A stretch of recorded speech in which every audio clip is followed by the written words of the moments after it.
So in today's video, I'm going to be talking about 5 things that Redbubble sellers ignore that they really shouldn't. If you're ready for this one, please do drop a like, as that would be very much appreciated. With that said, let's jump straight into this.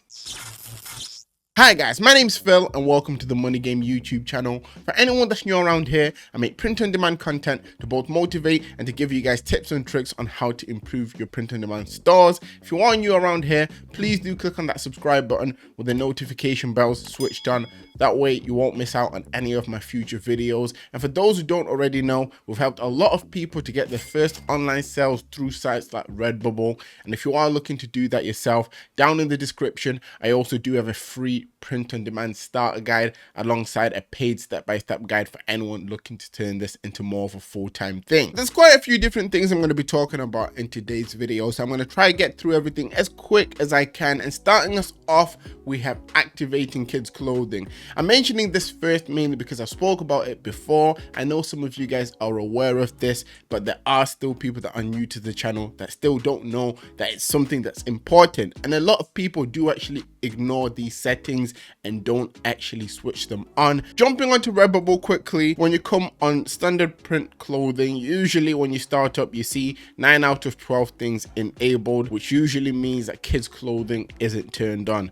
Now, if you want to turn it on, you want to go in this grayed out space and then you can actually turn kids clothing on. A lot of people ignore turning this setting on, and it kind of takes away from potential extra sales you can get in the future. And for anyone looking to go deep into kids clothing, if you want to change the color, you select defaults and then you can click which type of kids clothing you want to show at the front, as well as what color you want it to be. And these are little settings that people do actually ignore. They don't really turn them on, and at the end of the day, it could actually end up harming your sales if you aren't making sure that these things are on. The next thing is customer messages. Now, till this day, I know a lot of people are not using their customer messages. Now, these are very important, mainly because one, it allows you to thank the customers, and two, you can actually add extra information in there to potentially influence the customer to buy more things from you. Now, for those who don't know how to do this, you just want to go onto your account settings, and once you're on your account settings, you can go onto artist tools and there's a section that says message to buyer. Once you click on that section, it takes you to this page that you can currently see there. And I wrote a basic example message there, and pretty much just trying to say that thank you for buying from my shop. It's made my day. You can make this message say anything along the lines of thank you for buying from my shop. If you have any specific custom designs you want me to make for you, please get back to me and I'll make sure it's added to the shop as soon as possible.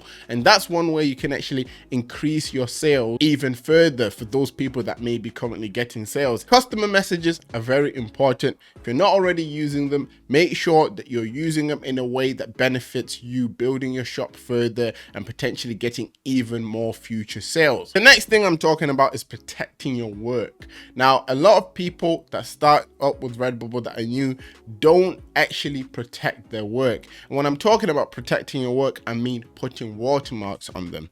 Now, to do this, you want to go onto your account settings and then you want to go into protect your work. And I select the option that says place a tiled watermark across my images. And what this does, it allows your images to be covered with a watermark.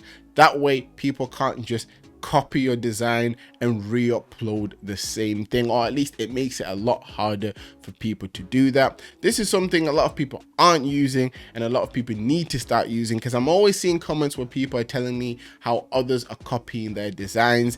And yes, you need to make sure that you are not ignoring this feature if you want to stop that from happening, as that could in turn allow your sales to increase if you have one design that takes off and you kind of stop people from copying that in a way. The next thing till this day I don't really think people are using and are ignoring is single product pricing. For those who don't know, on Redbubble you can actually go on the pricing section and play around with different product pricing. And for those that have no idea what I'm talking about with product pricing, it looks something a little bit like this, and this pretty much changes the price for all the products under that specific category on all your designs pretty much. This isn't single product pricing, this is overall product pricing is what I like to call it. What single product pricing is, it's something that looks a little bit more like this. It's where you can go on a single product slash design, change the markup, so the profit margins. And when you do this, it will only change the markup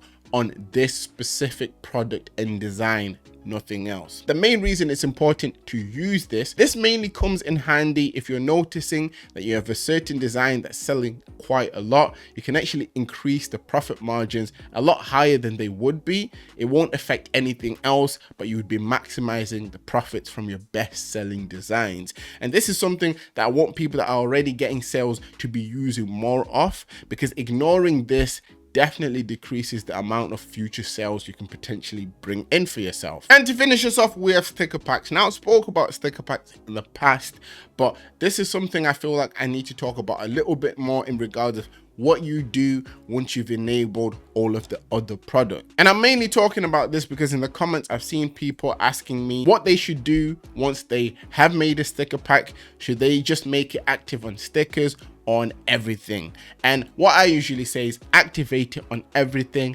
And what you do when you are activating it on everything is you make sure that it's optimized in a way where on certain products you can just select the pattern option like so. That way you fill most of that product rather than having the individual sticker images. Now, on the standard print clothing and on the large print clothing, you can't really do that. But on other products, like you can see the shower curtains, you can see with the mugs, all these other things, the patterned effect is something that I would suggest for you guys to use if you have sticker packs. That way you're making sure that everything is activated and you can actually maximize what you can make from a sticker pack. And for those that are unaware of what a sticker pack is, it's pretty much multiple images in one that allows the customer to get more than one sticker for the price of one. Pretty cool if you ask me. And if you want to watch more sticker related videos, check out this one there as I talk about them a little bit more. If you made it to this point of the video, comment down, pay attention, and always remember that everything is rigged in your favor, and manifest success.